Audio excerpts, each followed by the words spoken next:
بسم اللہ الرحمن الرحیم۔ ایک صحابی تھا حضور کا، اس کا ظاہر نام تھا، وہ دیہات کی ترکاریاں لاتا اور مدینے میں بیچتا، اور حضور علیہ الصلوۃ والسلام شہر کی چیزیں اسے تحفے میں دیتے۔ ایک دن وہ کوئی چیز بیچ رہا تھا، حضور پیچھے سے گئے، چپکے سے جا کے اس کی آنکھوں پہ ہاتھ رکھ لیا۔ یہ کبھی آپ نے بھی کیا ہوگا، اس کو کہتے ہیں کولی بھرنا۔ جب آپ کا کوئی گوڑا دوست ہو، بڑا جانی اور جگری، جس سے آپ بڑے فرینگ ہو، تو پھر وہ بیٹھا ہو اور آپ پیچھے سے چپکے سے جا کے اس کی آنکھوں پہ ہاتھ رکھ لیتے ہیں، اور پھر وہ بولتا ہے کہ کون ہے، اور آپ یہ دیکھنا چاہتے ہیں کہ میرا نام کس نمبر پہ آتا ہے۔ بات تو کرتا ہے کہ جناب تجھے یاد رکھتا ہوں، تو آج میں نے ہاتھ رکھے ہیں تو ظاہر اپنے قریبی دوستوں کا نام لے گا، تو میں کس نمبر پہ آتا ہوں۔ تو کسی کی کولی بھرنے کا مطلب یہ ہوتا ہے میں دیکھوں تو صحیح اس کو میرے سے محبت کتنی ہے۔ تو اللہ اکبر، وہ بیٹھا تھا، حضور پیچھے سے گئے، چپکے سے جا کے اس کی کولی بھر لی۔ اب حضور کے ہاتھ آنکھوں پہ آئے ہوں اور سینے تک ٹھنڈ نہ گئی ہو، یہ کیسے ہو سکتا ہے؟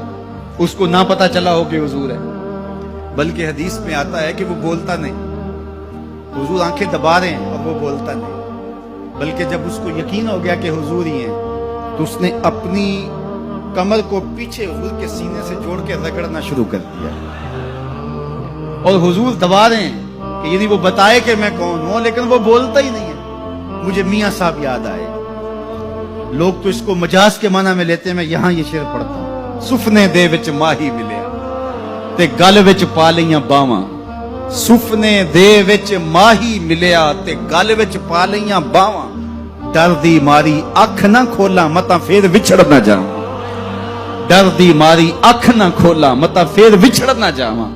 تو حضور آنکھیں دبا رہے ہیں اور وہ نہیں بولتا۔ حضور خود ارشاد فرمایا اس غلام کو کون خریدے گا؟ تو اس نے کہا حضور مجھے کس نے خریدنا ہے، میں تو بہت سستا ہوں۔ فرمایا تو بہت مہنگا ہے۔ اللہ اکبر، تو اللہ کے ہاں بہت مہنگا ہے۔ تو حضور یوں بھی پیار کیا کرتے۔ تو نام کوئی اور تھا، حضور نے لاٹ سے کہا ذوالیدین، وہ دو ہاتھوں والے، نام ہی دو ہاتھوں والا پڑ گیا۔ ایک دن کسی نے حضرت ذوالیدین سے پوچھا کہ یہ تو حضور نے لاٹ سے کہا ذوالیدین، لوگوں نے بھی کہنا شروع کر دیا، نام تو تمہارا کوئی اور ہوگا، بتاؤ تمہارا اصل نام کیا تھا؟ حضرت ذوالیدین بولے میرا اصل نام وہی ہے جو حضور نے رکھ دیا ہے۔ ساری زندگی اپنا نام ہی نہیں بتائے، کہا میرا وہی نام ہے جو حضور نے رکھ دیا ہے۔ حضرت سفینہ رضی اللہ تعالیٰ عنہ، اللہ اکبر، سفینہ کس طرح ان کا نام پڑا؟ نام اس طرح پڑا کہ جب قافلہ چلتا تھا تو حضرت سفینہ جو ہے وہ پیچھے رہتے، حضور نے کہا کہ تم ذرا پیچھے رہو، قافلے میں سے کسی شخص کی کوئی چیز گری پڑی ہو تو وہ اٹھا لیا کرو۔ پھر قافلہ جہاں پڑاؤ کرتا تو وہ آواز دیتے بھئی کسی کی کوئی شے گم ہے تو وہ مجھ سے لے لے۔ تو کسی کی کوئی چیز گری ہوتی، کسی کا جوتا گرا ہوتا، کسی کی کوئی اور چیز گری ہوتی، کسی کا کوئی برتن گرا ہوتا، تو وہ ایک دن حضور نے دیکھا کہ انہوں نے بہت ساری چیزیں اٹھائی ہوئی ہیں، اور سفینہ عربی میں کشتی کو کہتے ہیں، بڑی کشتی کو۔ تو حضور نے فرمایا تو سفینہ ہے، تو کشتی ہے؟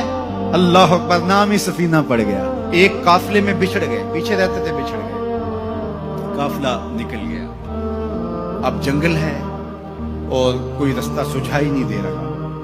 خیر کیا دیکھا کہ ایک شیر ہے، انسانی بو سونگ کے حملہ آور ہونے کے لیے آگے بڑھا۔ تو شیر جب قریب آیا نا اور حملہ کرنے لگا، حضرت سفینہ نے شیر کو کیا کہا، سن لو ذرا، شیر کو مخاطب ہو کے اس کی آنکھوں میں آنکھیں ڈال کے کہا یا ابل حارث انا مولا رسول اللہ صلی اللہ علیہ وسلم، اے جنگل کے بادشاہ سن، میں رسول اللہ کا غلام ہوں۔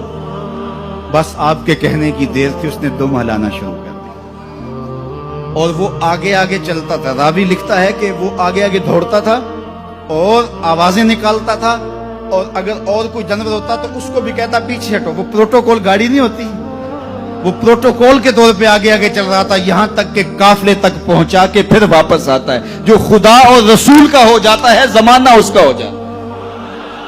تو کہا کہ تم کس کی تلاش میں لگے ہو، آؤ ذرا ان کے ہو کے تو دیکھو۔